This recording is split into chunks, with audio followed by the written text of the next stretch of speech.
Hello everyone, it's Monday the 30th of September 2024 and it's 13:50 hours GMT West African time. So, UNGA 79 recently came to a conclusion in New York. That is, the 79th United Nations General Assembly came to a conclusion in New York. And as usual, a lot of issues came to the fore. Some African leaders were clamoring for an overhaul of some UN organs, that they no longer serve the purpose for which they are created for, that they should reorganize them, especially the UN Security Council.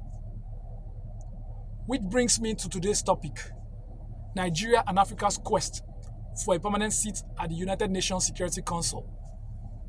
Now, the UN is an international organization created in 1945 through a UN charter. The UN has 6 organs. One of the organs is the UN Security Council. The UN Security Council is saddled with the responsibility of formulating policies, formulating resolutions for the general UN body. The UN Security Council has 15 members, 5 permanent members and 10 temporary members.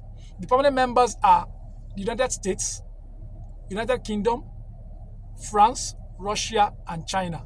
Then the 10 temporary members are elected to serve a 2-year tenure, which means once the 2-year tenure has expired, once it has lapsed, they go away, then they vote for another 10 temporary members to serve another 2-year tenure to work side by side with the 5 permanent members.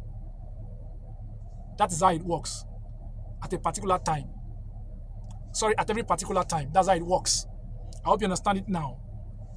Now, these 5 permanent members, they have a special power called the right to veto, which means that they use their veto power to vote against any resolution they don't like.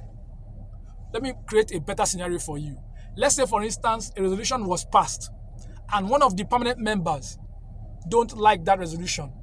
So that particular member country can use her veto power to vote against that resolution, and that resolution will not see the light of the day. It will surely come down. So that's what that right to veto means. So over time, Nigeria and Africa and other African countries have been clamoring for a permanent seat at that UN Security Council, because how can policies be formulated at that UN Security Council, policies that affect Africa, and Africa does not have a permanent seat at that Security Council?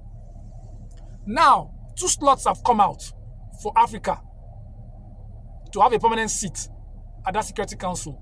But those slots came with a condition that the 2 holders of those seats at the Security Council will not have the right to veto. That means they will not have the right to use their veto power, just like the other 5 permanent members.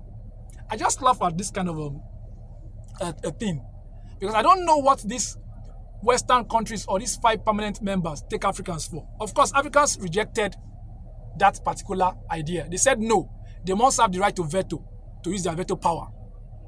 Now, the onus lies on African Union to select 2 countries, or to nominate 2 African countries that will sit at that particular position, that particular seat. Because I know it will be a big competition between African countries. Nigeria has been eyeing that particular seat for a very long time because we've paid our dues at the UN over a long period of time.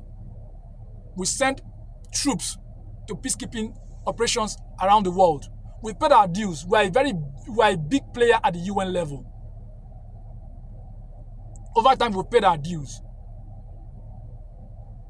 So what it means now is that the onus lies on AU and regional blocs like ECOWAS to nominate who their candidate is, who they want to represent Africa at that particular level. I know it's going to be a big competition among African countries, because countries like Nigeria, South Africa, Egypt, Kenya, they are eyeing that position, and Nigeria has been eyeing it for a very long time. And Nigeria stands a very big chance to actually sit on that particular table, that particular seat. So let's see how this whole thing pans out. Which African countries will actually get a stake at that table. Please, if you've been educated by this video, comment, like, and share this video. Thank you.